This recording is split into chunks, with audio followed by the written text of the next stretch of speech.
estar viviendo y no saben que su vida depende de un hilo. No, y como te repito, te vas a identificar, tú eres mujer. Ajá, O sea, sí. tú tienes mamá, abuela, tía. Sí, tú sabes, el que menos, el que más, siempre ha tenido una persona cerca de uno que ha sido víctima de un incidente así. Entre producir y escribir. Wow, esa pregunta me la han hecho muchas veces. Esa pregunta ha venido muchas veces, quiero que sepa, Joshua. Entre producir y escribir. Mira, esta pregunta me la han hecho muchas veces y yo casi siempre doy esta respuesta políticamente correcta, pero es que yo creo que No, pero no aquí. en el coloquio no se En permite. el coloquio no somos. Pero para esa respuesta no la Tú quedamos sabes, políticamente correcta. tú sabes que me encanta mucho producir, me parece bien interesante y esa adrenalina que te da esta cuestión de que tengas o no tengas contenido, a cierta hora esa pantalla va a ponchar y tú tienes la necesidad de tenerlo todo coordinado y que tienes que aprender a trabajar con un equipo, como un brazo unificador, porque el contenido no solo depende de ti.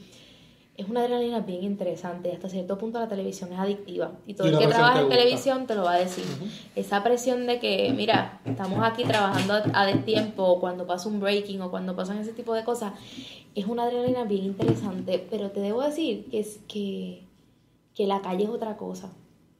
O sea, el productor está en una oficina, en una redacción trabajando, pero ya cuando a ti te toca estar en la calle y ser ese ojo del ciudadano y ser esa persona que está en primera, en palco, por decirlo así, o en arena de la información, eso sí que no tiene precio. La calle es una cosa y al que tú se lo preguntes, la calle es algo que uno no quiere dejar nunca, porque la realidad del caso es lo que te permite mantenerte con los pies en tierra, de qué es lo que está pasando y mantenerte escuchando a la gente.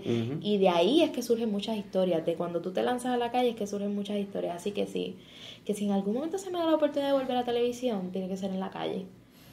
Tiene que ser en la calle porque es que yo creo que Y fíjate, eres la segunda persona esa que nos dice lo de escuchar a la gente. Estar en la calle precisamente por eso, porque escuchaba a la gente. sí, o sea, es bien interesante. Mira, yo que cubro mucho el tema de salud, uno escucha una de historia, porque uno se cree que aquí el acceso a la salud está bien, pero tú escuchas unas de historias y ahí es que tú te das cuenta y te humanizas, porque muchas veces contamos las historias de manera robótica o las contamos por contarlas y ese es el problema.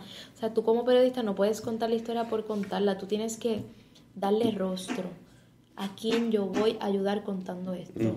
¿A quién yo voy a beneficiar? Y a qué ciudadano?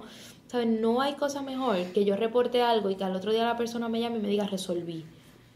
Digo, wow, de esto es lo que se trata, de esto es lo que se trata. Mira, recientemente nosotros estuvimos bien de cerca con el tema del issue de las becas presidenciales en la Universidad de Puerto Rico, que con esto se llegó a la destitución de Joan Walker. Cuando se dio la destitución del presidente de la universidad, uno de los profesores que yo había entrevistado, que había recibido la beca presidencial para la década de los 90 y me había estado contando que cuando él recibió esa beca, él nunca se le garantizó un trabajo. ¿Cómo se le estaba garantizando a los que la estaban recibiendo para este semestre? Y él me contaba cómo le había visto las 1.500 cuando regresó de allá porque no conseguía trabajo, cuando a él se le había hecho la promesa de trabajo igual y nunca se lo habían dado. Aquí estamos hablando de que habían 2 becados que estaban llegando ya con la posibilidad de un empleo dentro de la Universidad de Puerto Rico, que muchos otros profesores pasan años y tienen una preparación académica gigante y nunca lo logran. Cuando se da la destitución de Joan Walker y de todo su equipo de trabajo, él me escribe y me dice: agradezco porque hayas contado mi historia y con esto siento que ha llegado un poco de justicia ante la adversidad que yo viví. Cuando yo recibí ese mensaje de texto, yo dije, me doy por servida. Aquí no importa las horas que yo haya podido pasar leyendo, aquí no importa las amenazas de demanda que yo haya podido recibir. Si una sola persona entiende que recibió justicia a través de algo que yo escribí, olvídate, me doy por servida. Porque es que al final del día, ¿de qué te vale escribir 1.200 palabras o hacer 500 historias y que al final del día no estés ayudando a nadie ni estés aportando nada a esta sociedad? Tú sabes, al final del día mi rol aquí es aportar mi granito de arena para que este país sea un poco más justo cada día. Y si yo lo logro aportar, me doy por bien servida. Siempre cerramos con esta pregunta. Y pues, ¿qué tú le recomiendas a todos esos estudiantes de producción, de periodismo? ¿Qué es lo que ellos tienen que hacer para ser un buen productor? O hasta de ciencia. Porque por También. lo visto, ¿Qué es lo que tienen que hacer para ser un ¿Qué buen tú les recomiendas para ser un buen productor, periodista?